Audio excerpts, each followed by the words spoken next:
Every single time that you bend forward, you put pressure into the discs in the lowest part of your spine. If you have back pain, bending the correct way is how you're going to get rid of back pain. If you don't have back pain, bending the correct way is how you're going to make sure you do not get back pain in the future. Now, when people bend forwards, if you bend like this with a banana back, you're putting huge pressure into the discs in the spine. And if you've got a little bit of wear and tear or damage in these discs, eventually they're going to pop, they're going to create pressure on the nerve, you're going to get back pain and pain shooting down the leg. The way that we can stop this from happening is when you bend forward, such as doing teeth over a sink or going into the washing machine or cupboards, is to do this, is to push your hips backwards like this.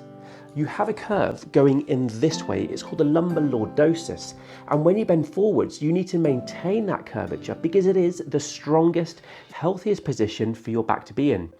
If you bend forwards, rounding your back over and over again and twisting and bending, eventually you're going to get problems. So in this video, I'm going to tell you how you can bend the right way, and then a couple of exercises you can do to really reinforce and strengthen this whole movement so it becomes second nature, very natural, and you get a super strong bulletproof spine. So the correct way to bend is by pushing your bum backwards like this. Rather than initiating the movement with your back, you initiate the movement by pushing hips to the back of the room, and that keeps your back straight as you bend.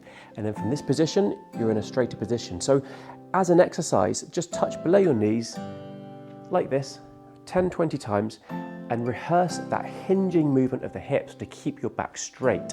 Once you're happy with that and you know you can bend the correct way, we're going to start to integrate it into a more challenging movement to really strengthen up through the buttocks, the glutes, the lower back, so that everything becomes much stronger and stable.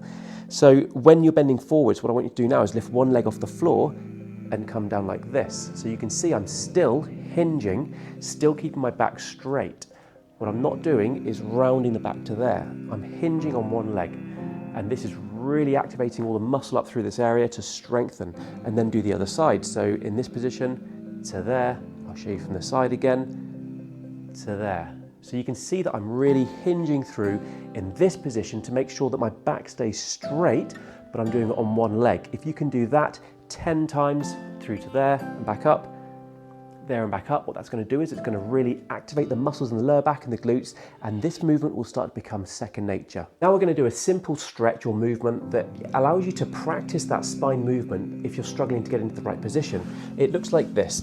You push your back all the way up into the air, and then you round your back all the way down to there, and then all the way up, and then all the way down. What you'll see is when I'm going down to there, I'm activating that same position that I want to be in when I'm lifting. So what this movement's really good for is practicing and rehearsing moving your spine so that the brain to spine connection gets stronger, and then every time you bend forwards, you think to yourself, there, rather than not quite knowing what your back's up to and bending the wrong way.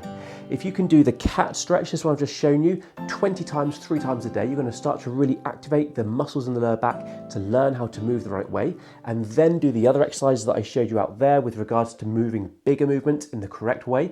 And if you can do that, you're going to start to move the right way, you're going to start protecting your spine, and as I say, if you've got back pain, that'll be a thing of the past. If you've not got back pain, at least you're going to prevent back pain from becoming a problem in your life. Watch one of these other videos for some strengthening exercises for the lower back as well.